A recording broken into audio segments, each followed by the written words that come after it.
भाभी यार, अब दे भी तो मेरा टिफिन। आपको किचन में गए हुए पूरे 40 मिनट हो गए। 2 पराठे बनाने में 40 मिनट लगते हैं क्या? इतनी देर में मेरा पूरा मेकअप हो गया, लेकिन आपके 2 पराठे नहीं बने। अरे बहू, मेरी अदरक इलायची वाली चाय बन गई कि नहीं? तुम्हें पता है ना, जब तक अदरक इलायची की चाय ना मिले सुबह सुबह मेरा पेट साफ नहीं होता, और अगर पेट साफ नहीं होता तो मेरा मूड सेट नहीं हो पाता। अब पिछले 20 मिनट से पेट में गुड़ गुड़ गुड़ गुड़ हो रही है, लेकिन चाय ना मिलने की वजह से हम जा नहीं पा रहे। अरे हाँ भाई, सुबह 6 बजे आँख खुलती है हमारी, लेकिन 1 कप चाय के लिए पूरा 1.25 घंटे से इंतजार कर रहे हैं। वाह रे बहू का राज। सुना था हमने कि बहू आ जाती है तो उसके बाद सासों के दिन बदल जाते हैं। लो, बदल गए दिन। हमें तो ऐसा लग रहा है ये रसोई की जिम्मेदारी फिर से हमें ही संभालनी पड़ेगी। ठीक है भाई, वो कहते हैं ना, बिना मरे स्वर्ग नहीं मिलता। लगता है जब तक मैं खुद उठकर रसोई में जाकर चाय नहीं बनाऊंगी, यहाँ चाय नहीं मिलने वाली। सास अभी बड़बड़ा रही थी, इतने में बहू मीनाक्षी ट्रे में 2 कप चाय लेकर सास ससुर के कमरे में आती है। अरे माँ, बाबूजी क्यों परेशान हो जाते हैं आप लोग? आपकी चाय मैं ला रही थी, ये लीजिए चाय पीजिए। चलो भाई, हमारी चाय तो आ गई, अब चाय पीकर जरा मूड अच्छा कर ले। ऐसी बात नहीं है माँ जी कि मैंने जानबूझकर चाय लेट की है। दरअसल बात यह है कि मैंने चाय बनाने के लिए बर्तन गैस पर रखा और नहाने चली गई। लौट कर देखा तो पता चला सिलेंडर में गैस खत्म हो गया था, जिसकी वजह से चाय तैयार नहीं हुई। बस फिर क्या था, स्टोर रूम से सिलेंडर निकाला और दोबारा चाय का बर्तन गैस पर रखा, तब जाकर आपकी चाय बनी। और इस कीर्ति की आदत तो आपको पता ही है ना, चिल्ला चिल्ला कर हाथ पैर फुला देती है। बहू, ये कौन सा तरीका हुआ? इकलौती ननद है तुम्हारी, इस तरह से हमसे शिकायत कर रही है उसकी? अरे क्या बिगड़ जाएगा अगर उसके लिए 2 पराठे बनाकर खिला भी दोगी तो? आप गलत समझ रही है माँ जी, मैंने कभी इनकार थोड़ी ना किया है। मैं तो बस ये कह रही हूँ कि कीर्ति को थोड़ा सा भी सब्र नहीं है, शोर मचाना शुरू कर देती है, जिसकी वजह से हड़बड़ी में सारे काम उल्टे पुल्टे होने लगते हैं। अब सिंपल आलू की सब्जी और पराठे लेकर भी तो नहीं जाना उसे, रोज नई फरमाइश करती है, कभी मूली के पराठे बना दो, कभी पनीर के पराठे बनाओ। अब जब स्पेशल चीज बनेगी तो उसमें समय तो लगेगा ना। मेरी तो सुनती नहीं है माँ जी, आप ही कुछ समझाइए। इतना कहकर बहू मीनाक्षी तेजी से कदम बढ़ाते हुए वापस रसोई की ओर चली जाती है। देख रहे हैं आप, ये आजकल की बहू है, ननद को टिफिन में 2 पराठे बनाकर क्या दे रही है, जता कर गई है कितना पहाड़ तोड़ना पड़ रहा है बेचारी को। एक हमारा जमाना था, 4 ननद, 3 देवर, 2 जेठ, 2 बच्चे। आप ही बताओ, इतने बड़े परिवार का खाना पीना देखभाल क्या हम कभी पीछे हटे? अरे हम बहू बनकर आए हैं इस घर में, हम नहीं करेंगे तो कौन करेगा? एक बहू की तो जिम्मेदारी होती है ना पूरे परिवार की देखभाल करना। लेकिन आजकल की बहुओं को ये सब कहाँ समझ में आता है। जरा सा काम करना पड़ जाता है, उसमें भी आंखें मटकाती घूमती है। अरे बस भी करो भाग्यवान, सुबह सुबह शुरू मत हो जाओ। पहले से मेरा मूड खराब है, अब चाय मिली है, सुकून से चाय पीकर थोड़ा दिमाग को ताजा तो कर लेने दो। अपना पुराना टेप रिकॉर्डर मत बजाओ। और अच्छा तो यही होगा कि तुम हमारा मुंह ना खुलवाओ, सब जानते हैं हम। माना 20 लोगों का परिवार था हमारा, लेकिन सबका करने के लिए तुम अकेली नहीं थी। अगर तुम्हारे 3 देवर थे तो काम करने को देवरानी भी तो थी। भूलो मत, देवरानी, जेठानी, अम्मा, बड़ी जीजी सब मिलजुल कर रसोई संभालते थे। और तुमने तो सारी उम्र सिर्फ सब्जियां काटने का काम किया है, बाकी का काम तो बाकी लोग ही संभालते थे। या लो, क्या जमाना आ गया, सारी जिंदगी बिता दी हमने तुम लोगों के पीछे, और बुढ़ापे में ये सिला दे रहे हैं मुझे। कहते हैं मैंने सिर्फ सब्जी काट काट कर दोनों बच्चे बड़े कर दिए। तुम्हारी अम्मा मेरे बच्चे पालती थी क्या है?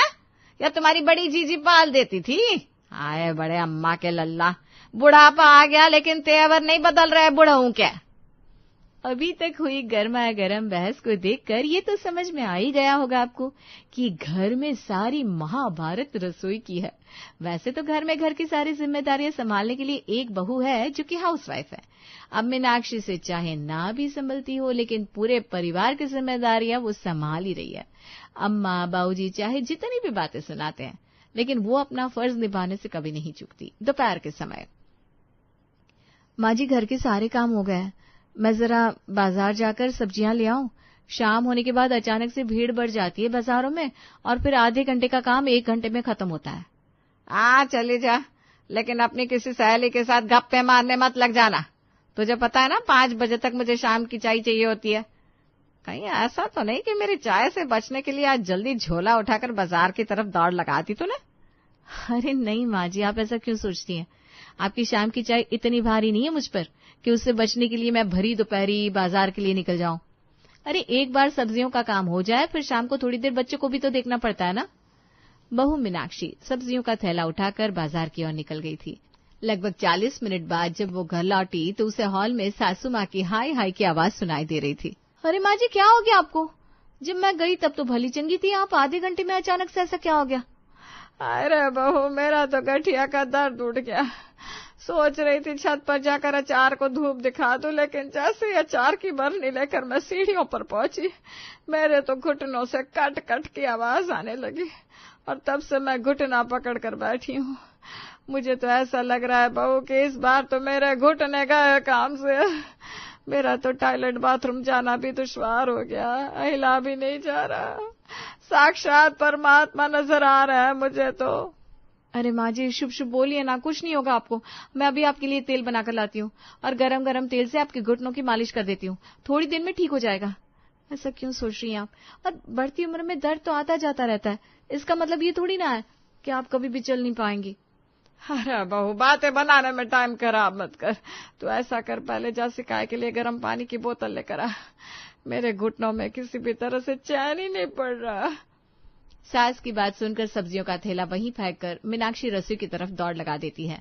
पहले सासू माँ को सिकाई करने के लिए गर्म पानी देती है और उसके बाद सरसों के तेल में मेथी, लहसुन और अपनी दादी की बताई हुई जड़ी बूटी डालकर अच्छे से पकाने के बाद सास के कमरे में पहुंच जाती है। आ गई तू? अरे जरा सा तेल गुनगुना करने गई थी या इस तेल में छौंका मार के सब्जी बना कर लाई? इतनी देर लगती है क्या तेल गरम करने में? हाँ भाई ठीक है, तू तो चाह रही होगी कि कल की मरती बुढ़ी आज ऊपर चली जाए तो तेरा भी पीछा छूटे। कमाल करती है माँ जी, कैसी बात करी है। चलिए अब आप अपने पैर सीधे करके लेट जाइए, मैं जल्दी से आपके पैरों में तेल लगा देती हूँ। मीनाक्षी ने दमयंती के पैरों में अच्छे से मालिश कर दी थी और उसके बाद वो जाकर रसोई में अपने बाकी के काम निपटाने लगी थी, लेकिन दमयंती के पैरों में तो आराम ही नहीं हो रहा था। अरे बहू कहाँ है? कितनी देर से आवाज लगा रही हूँ लेकिन तेरे कानों पर तो जू ही नहीं रेंग रही। मीनाक्षी दौड़ती हुए सास के कमरे में आती है। अरे क्या हो गया माँ जी, मुझे तो सच में आपकी आवाज नहीं आई। वो रसोई में मिक्सी में मसाला पीस रही थी ना, तो पता ही नहीं लग पाया कि आप बुला रही हैं। बताइए, आपको कुछ चाहिए था क्या? अरे मुझे बाथरूम तक जाना है, थोड़ा सहारा लगाकर बाथरूम तक पहुंचा दे जरा। हाँ हाँ, क्यों नहीं माँ जी। सुन, मुझे बाथरूम में छोड़कर भाग मत जाइयो, वरना बाथरूम में मैं मीनाक्षी मीनाक्षी चिल्लाती रह जाऊंगी और तू जाकर रसोई में रोटियां बेलने लगेगी और फिर बहाना बना देगी तुझे तो आवाज ही नहीं आई। माँ जी, मैं कोई बहाना नहीं बना रही हूँ, आपको पता ही है ना, सबके लौटने का समय हो रहा है, आते ही सबको खाना चाहिए होगा, इसलिए जल्दी जल्दी खाना बनाने की तैयारी कर रही थी। अरे मुझे कुछ नहीं पता, तू बाथरूम के आगे से हिलना मत और जब मैं तुझे आवाज लगाऊं ना तो मुझे सहारा देकर मेरे कमरे तक पहुंचा देना। सास की बात सुनकर बेचारी मीनाक्षी चुपचाप बाथरूम के बाहर खड़ी रहती है और थोड़ी देर बाद दमयंती को उसके कमरे में छोड़ने के बाद वापस रसोई की ओर जाने लगती है। फिर चल दी मटक के रसोई की तरफ। अरे मैं कह रही हूँ सास की तबीयत खराब है, 2 घड़ी मेरे पास बैठ नहीं सकती क्या? अब मुझे छोटी से छोटी चीज की जरूरत हो तो मैं बस मीनाक्षी मीनाक्षी चिल्लाती रहूं, या कोई बात हुई? उस पर भी तो 10 बार आवाज लगाने में 1 बार जवाब देती है। माँ जी, मैंने आपको बताया मुझे खाना बनाना है और खाना बनाने के लिए लेट हो रहा है। आपको पता है ना, समय से खाना तैयार नहीं होता तो पापा जी का पारा गर्म हो जाता है। दमयंती के पैरों में इतना दर्द था कि जैसे ही मीनाक्षी उसके कमरे से निकलकर बाहर जाने लगती है, उसे ये सोचकर घबराहट होने लगती है कि उसे किसी चीज की जरूरत होगी तो वो बहू को फिर कैसे बुलाएगी। अब तो ये रोज की खिंचतान हो गई थी। दमयंती मीनाक्षी पर उसके आसपास रहने के लिए दबाव डालती, जबकि बेचारी मीनाक्षी के पास घर के 365 काम थे जो हर समय उसका इंतजार करते रहते थे। माँ जी, मैं सोच रही थी आप पूरा दिन मीनाक्षी मीनाक्षी चिल्लाती हैं, इससे तो अच्छा आप मुझे मेरे नंबर पर फोन कर लिया कीजिए, मुझे पता चल जाएगा कि आप कुछ कहना चाह रही हैं और मैं आपके कमरे में आकर आपकी मदद कर दूंगी। अच्छा ठीक है, अब समय तुझे फोन ही मिलाया करूंगी। 1 घंटे बाद दमयंती 4 बार बहू का फोन मिला चुकी थी, लेकिन मीनाक्षी फोन ही नहीं उठा रही थी। 5वीं बार फोन मिलाने के बजाय दमयंती ने एक बार फिर से मीनाक्षी मीनाक्षी चिल्लाना शुरू कर दिया। ऐसा क्यों लग रहा है जैसे माँ जी चिल्ला रही है? अरे यार, मैं तो फोन नीचे ही भूल गई। पक्का फोन मिला रही होगी। और मैंने जब उठाया नहीं तो चीख चीख कर मुझे पुकारने लगी नीचे आकर। क्या हो गया माँ जी, आप मुझे बुला रही थी क्या? अगर तुझे मेरे काम करने में जोर पड़ता है ना तो बता दे, मैं भूखी प्यासी मर जाऊंगी, लेकिन अब तुझे आवाज नहीं लगाऊंगी। मजाक बनाकर रख दिया है, पूरा दिन बस मीनाक्षी मीनाक्षी करते रहो और तू कानों में तेल डालकर बैठी रह। नहीं माँ जी, ऐसी कोई बात नहीं है। मैं बस कपड़े सुखाने के लिए छत पर गई थी। दोनों हाथों में कपड़ों की बाल्टी थी, इसलिए फोन नीचे छोड़कर गई। अब मुझे क्या पता था कि आप इसी समय फोन कर दोगी। माफ कर दीजिए, बताइए ना आपको क्या चाहिए था। अब तो ऐसा कर, मुझे ना जहर की गोली ला दे, बस मैं छुटकारा चाहती हूँ। इधर मीनाक्षी शर्मिंदा हो रही थी और उधर दमयंती का पारा चढ़ता ही जा रहा था। माँ जी, आपकी देखभाल करना, फिजियोथेरेपी के लिए लेकर जाना, उसके चक्कर में मैं घर पर बिल्कुल भी ध्यान नहीं दे पा रही हूँ। मैं कोई शिकायत नहीं कर रही हूँ, लेकिन ये कहना चाह रही हूँ कि माना कि साफ सफाई और बाकी काम बात पर टाले जा सकते हैं, लेकिन खाना तो तीनों टाइम सबको बनाकर देना ही पड़ता है ना। इसलिए मैंने सोचा एक कुक लगा लेते हैं, कम से कम समय से खाना बनकर तैयार हो जाएगा तो कोई टेंशन नहीं रहेगी। दमयंती की हालत देखकर मीनाक्षी ने खाना बनाने के लिए कुक रख ली थी, लेकिन घर के बाकी काम जैसे कि साफ सफाई, कपड़े धोना, बर्तन मांजना, पूरे परिवार के कपड़े प्रेस करना, बच्चों को पढ़ाना, स्कूल छोड़कर आना, स्कूल से लेकर आना, यहाँ तक कि सब्जी खरीद कर लाना जैसे काम अभी भी मीनाक्षी की जिम्मेदारी थे। कुछ दिन बाद, अरे वाह मम्मी, आज तो आप खुद कमरे से हॉल तक आ गई बिना हेल्प के। इसका मतलब आपकी सेहत में सुधार हो रहा है। हाँ, तो तूने क्या सोचा था मैं हमेशा ऐसी ही रहने वाली हूँ? अरे चोट चपेट हारी बीमारी तो लगी रहती है, थोड़े दिन की बात होती है, बस भगवान हाथ पैर चलते हुए उठा ले। आजकल की बहुओं पर बोझ हो जाते हैं बुजुर्ग। कैसी बात कर रही हो आप? उसने कितनी सेवा की आपकी, दिन रात आपके आगे पीछे घूमती थी, और आप ये सिला दे रही हो उसकी सेवा का? लो जी, ऐसा क्या तीर चला दिया तेरी लुगाई ने? मुझे जरा से सहारे की जरूरत पड़ गई तो महारानी सारे घर का काम नौकरों पर छोड़कर बैठ गई। अब बहू के राज में काम वाली के हाथ का खाना खा रहे हैं हम। नीरज चुपचाप अपने ऑफिस के लिए निकल गया, लेकिन माँ की कही हुई बातें उसे बुरी तरह से चुप जरूर गई थी। शाम के समय, अरे माँ, आप क्यों कपड़ों की तह बना रही हो? ये आपका काम थोड़ी ना है। भाभी कहाँ चली गई? अरे उनको शर्म नहीं आती क्या? एक तो पहले ही आपके पैरों में इतना दर्द है, ऊपर से आपसे घर के काम भी करवा रही है वो। क्या हुआ कीर्ति, क्यों शोर मचा रही हो? कुछ हुआ है क्या? भैया, आपको तो कुछ दिखाई नहीं देगा। आप जानते नहीं हो कि माँ की तबीयत अभी अभी जरा संभली है और भाभी ने माँ को काम में लगा दिया। हम सब तो पूरा दिन घर से बाहर रहते हैं, भाभी तो घर में रहती है ना। घर में नौकर लगा दिया पूरे दिन, अब उनके पास काम ही क्या है? खाली तो रहती है, घर के 2-4 काम निपटा नहीं सकती। कीर्ति, सच कह रही तू। तेरी भाभी पूरा दिन खाली रहती है, और वैसे भी उसे कहाँ माँ की चिंता है? तुझे ही तो माँ की चिंता है। आखिर तू माँ की बेटी है, वो तो दूसरे घर से आई है, उसे कहाँ माँ का दुख दर्द समझ में आएगा। छोड़ दो, माँ आज से पूरे घर के कपड़े कीर्ति तय करेगी, और वैसे भी 6 बजे कॉलेज से आ जाती है, उसके बाद रात को 12 बजे तक मोबाइल पर रील ही तो स्क्रॉल करती है। थोड़ा बहुत घर का काम कर लेगी, इसके लिए अच्छा होगा। वैसे भी आज तेरी भाभी पूरे घर का काम करती है, सबको संभालती है, सबकी बीमारी में सेवा करती है, तो तुझे भी तो ये सब आना चाहिए ना। 1-2 साल में शादी तो तेरी भी होगी। आपको क्या लगता है भैया, मैं पढ़ लिख कर अपनी पूरी जिंदगी ये सब करने में खराब करूंगी क्या? मैं ये सब नहीं करने वाली। अच्छा, क्यों? तेरे लिए कोई सफेद घोड़े पर बैठकर राजकुमार आने वाला है क्या, जो सीधा तुझे अपने रियासत की महारानी बनाकर रखेगा? और अपनी पढ़ाई का ना ज्यादा घमंड मत दिखाना। तेरी भाभी भी पोस्ट ग्रेजुएट है, चाहती तो घर से बाहर जाकर नौकरी कर सकती थी, लेकिन जिन कामों को तू छोटा समझ रही है उन्हीं कामों को अपनी जिम्मेदारी मानती है वो।